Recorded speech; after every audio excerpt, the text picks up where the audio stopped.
Hello people, welcome back. As usual, you know the drill. Hit the like, subscribe, and also, well, you can leave a comment at the end.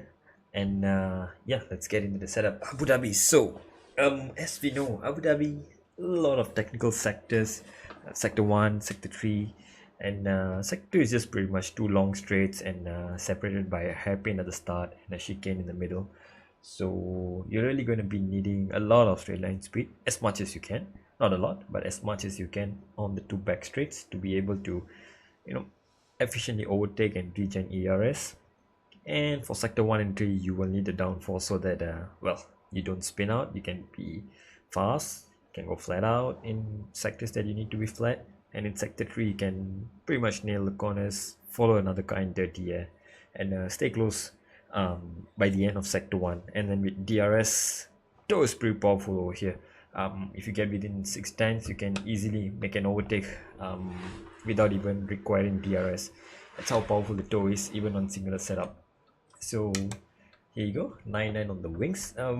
Pretty sufficient around here. You can also go 10.10 if you're a little more paranoid about the downforce, especially with the how the curbs are over here. They are very nasty, as you saw. Missed quite a few apex there.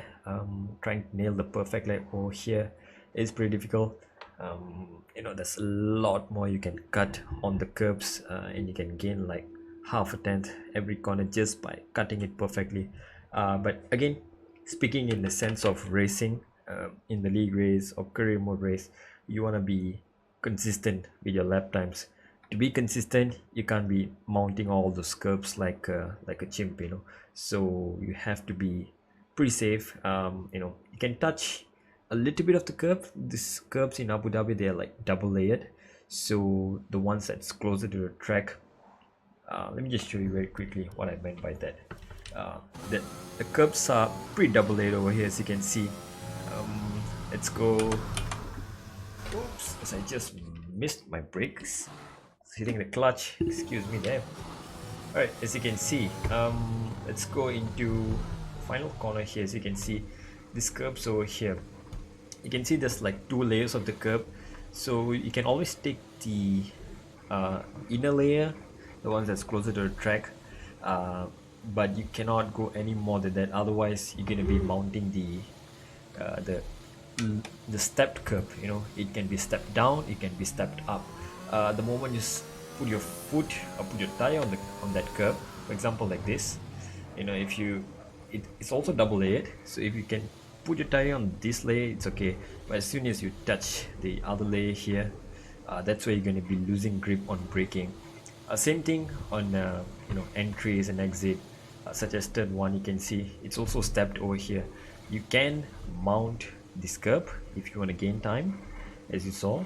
You can even mount the whole thing, but it's very risky. If you nail this, you can gain like a tenth just by cutting it correctly. But to be consistent, the most you want to do is cut the first layer. You do not want to be dipping your tire into the second layer. The moment you do that, and you try to accelerate even as smoothly as you want, you'll be losing grip.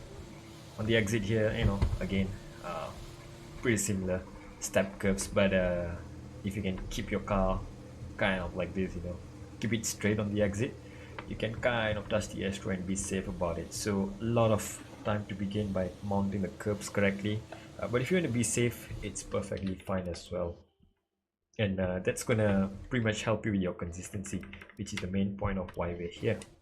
Now back to the setup here. Okay, 9.9, pretty good on the straights, and ERS regen is about 5% a lap. I've tried this out earlier in a practice race as well with a mate, so it works really well. In a tow, you can just gain so much time.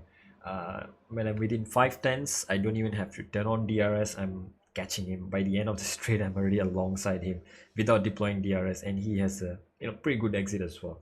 So tow is pretty powerful around here. Make sure you can follow through sector 3 and sector 1 so that you're close enough in sector 2 to make the overtakes. Any lower than that, probably 8.8, you're going to be even faster on the straight, but you're going to be losing a lot of time in sector 3. Sector 1 you can still make and go with it, but 9.9 is pretty much the sweet spot. 10.10, if you really want to go nuts on downforce, you can go for it.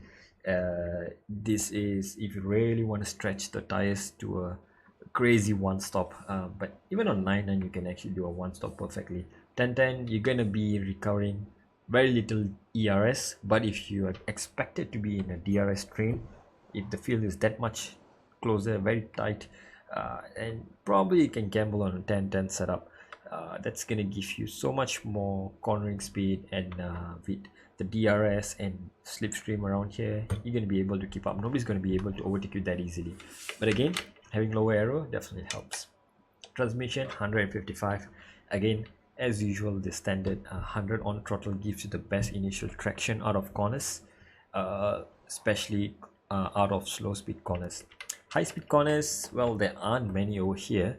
You can definitely reduce the on throttle as you go on in the race, just to preserve the rear tires. Do not overspin them, or rev them, or in a way, and protects the tires, especially while you're going through high speed corners, and out of exits as well. So just a little bit of time management there. The 90% helps as you progress through the race. Or you can keep it at 100 if you're confident in the grip that you're getting. If you're getting not sufficient grip at 100%, you definitely have to reduce it, because once tires wear down, reducing the differential definitely helps to extract a bit more grip at the dying phase of the tires. Off throttle 55 here. Again, the minimum I'll recommend. If you are running ABS, probably you can get away with 50. I've tried it out even without ABS. It works really well, but you have to be really gentle on the inputs, because the car is very, very pointy and floaty. You turn into a corner like butter, but on exit in mid corner you're gonna be a bit slippery. You may not be able to control it, especially in the race with heavy fuel. So 55 is just nice. Any higher is possible, maybe 56. That's the most probably I'd go if you are running an even more aggressive setup. That's just to keep the rear in check. You can probably try this. 56 may work for you, work for me as well, but I decided to go with 55 just to give me that extra bit of turn in the rear rotation in the slow speed sectors, especially the hairpin, the chicane, and then pretty much the entire last sector. So gains you a bit of time there. You have to be gentle on the exits. Suspension geometry, interesting story over here. Normally, you would go for a right, left, but given the nature of this track and how I feel with the setup, I found so much more confidence with this suspension geometry. Right, left. So rear camber all the way to the right. It gives you so much cleaner traction out of slow speed corners. This is something I tried in Baku as well, and really helped me out. Baku being my worst track statistically, it really helped me out there. So it works, and it's there in the setup for a reason. It does come at a cost of reduced grip, slightly less in high speed corners, but there aren't many high speed corners around here in Abu Dhabi. If you really look at it, turn 1, 2 and 3, these are the highest speed corners on the circuit. Other than that, it's a chicane, and then a hairpin leading to the back straight, and then there's a chicane separating these two back straights, and then the entire sector 3 is a very slow section. And you have to be really gentle on your throttle, and having that rear camber all the way to the right, minimum rear camber, really helps you to put down the power as soon as possible without speeding up the rears. Again, you have to be smooth with it. You can't just slam the throttle and expect magic to happen. You have to be very smooth with it, because tires do have limited amount of grip, and the curbs here are especially deadly compared to other tracks. Okay, rear toe, front toe, the usual. If you're lacking from some front turning, initial turning, you can definitely increase the toe, but it may cause your car to be unstable in the mid corner or the exits as well. I recommend you to not touch this at all. Just keep it as it is, and you're pretty good to go.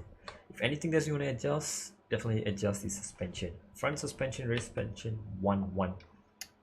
Just nice. One on the front gives you the best turn in, so your fronts are soft, easy to turn in, but you have to be careful. Once it gets too pointy, you have to try to balance out the car. So one on the front suspension, one on the front roll bar is definitely the way to go, best turn in. You can definitely try 2 on the front suspension, 2 on the front roll bar. this is something that actually works in Abu Dhabi, surprisingly, because there's a lot of slow speed corners, and you're trying to get a lot of rotation on the rear, but that may cause the front to be a little bit slippy. If that happens, either you just reduce your front wing by one, you increase your rear wing by one, either one, either front lower one or rear higher one, that gives you the balance that you need on the rear. Or you can adjust the off throttle increase by one, or you can possibly increase the front roll bar if you've achieved the rotation that you need on the rear, but maybe the car is just a bit floaty in the corner while you're trying to turn in. So this definitely will give you a bit more feeling in the car, right? But otherwise 1116 works really well. If you have too much rotation on the rear, you feel like the rear is stepping out, reduce the roll bar. If you feel you need more turn in, if you're a maniac and you really want to go for that maximum rotation, go for an extra click or two on the roll bar, but just be careful on your corner entries as well. Ride height to 7 works really well. Any lower than 7 doesn't really work well around here in Abu Dhabi, because I don't think the car really sits too low, too high around here. 7 is pretty much like the lowest you could go. The higher you go, obviously it's gonna create more rotation in slow speed corners, which is good, but you're gonna lose a lot more straight line speed. 2.6, 2.7, 2.8 even actually. 2.8 is pretty good. I've tried it out and it works really nicely. Don't notice the straight line speed drop around here. 2 on the front ride height, it's just to make sure the front is not too pointy. Again, if you feel everything is okay on the car, it's just the front that's too pointy, maybe turning in too much, you want it to turn in less initially, or maybe mid corners turning too much, you can increase the front ride height by one click. This will generate a bit of understeer on the front to balance out the oversteer. Alright, otherwise keep it like this, you're good to go. Brakes 150, pretty good. Maybe at some corners, once your tires are starting to wear out, if you notice your rears are wearing out more than the fronts, you may want to push your brake bias to 51 or 52 even, depending on what feels nice at that time. That's just to preserve the rears even more and shift the balance forward as your rear tires are wearing out more, so you don't lose the car under braking and whatnot. So 51, 52 works well, and if your rear tires are worn. Otherwise 50 throughout the whole lap, through the race is good.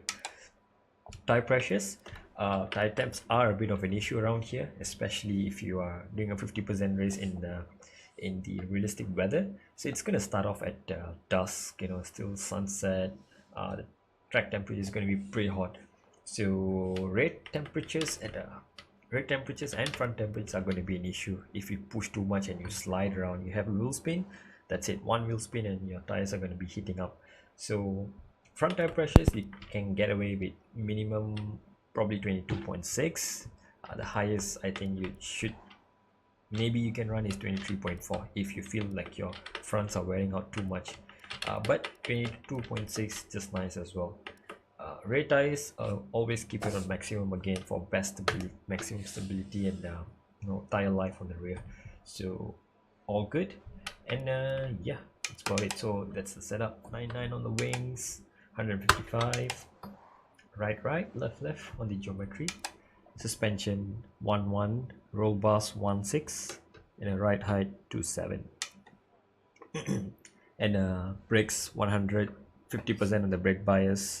Tire pressures as you see, fronts 22.6, rears 23.5.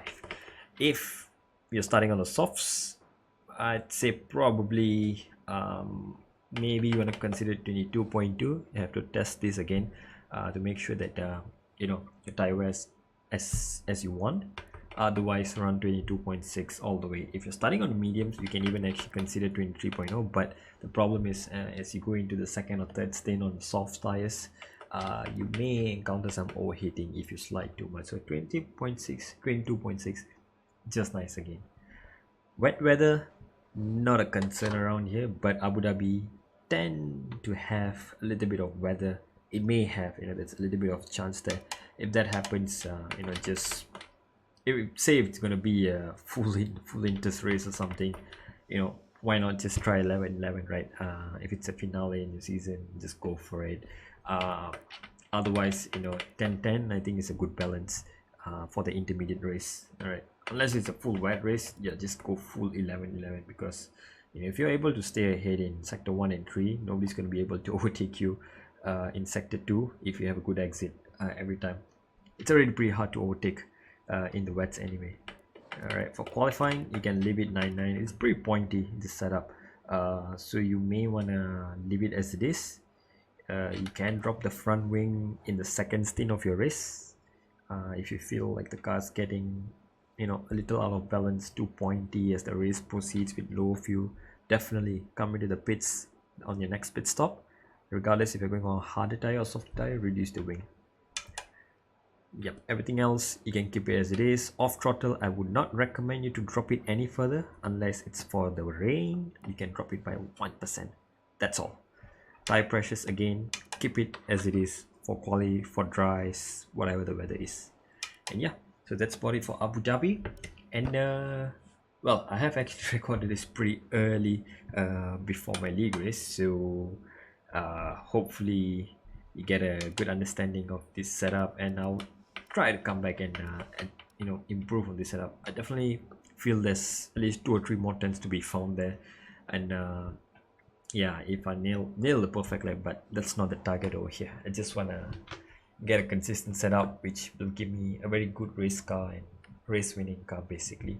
So yeah, that's about it. Once again, if you like this, do check out the other setups as well. Link somewhere in the top or wherever in the description.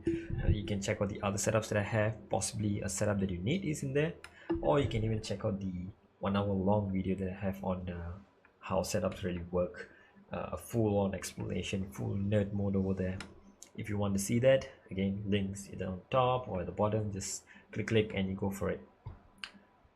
Leave a like, subscribe as well, and yeah, sure, if you liked it, leave a comment so I know it worked out. Either way, we are kind of at the end of this game's life cycle. We are going to go into F1 2022 pretty soon, and once that is out, we'll definitely go for some early setup play as well, trying to figure out how the setups work. And we'll probably do that every 3-4 months to update the setups. Alright, take care everyone, stay safe, and see you in the next one. Ciao.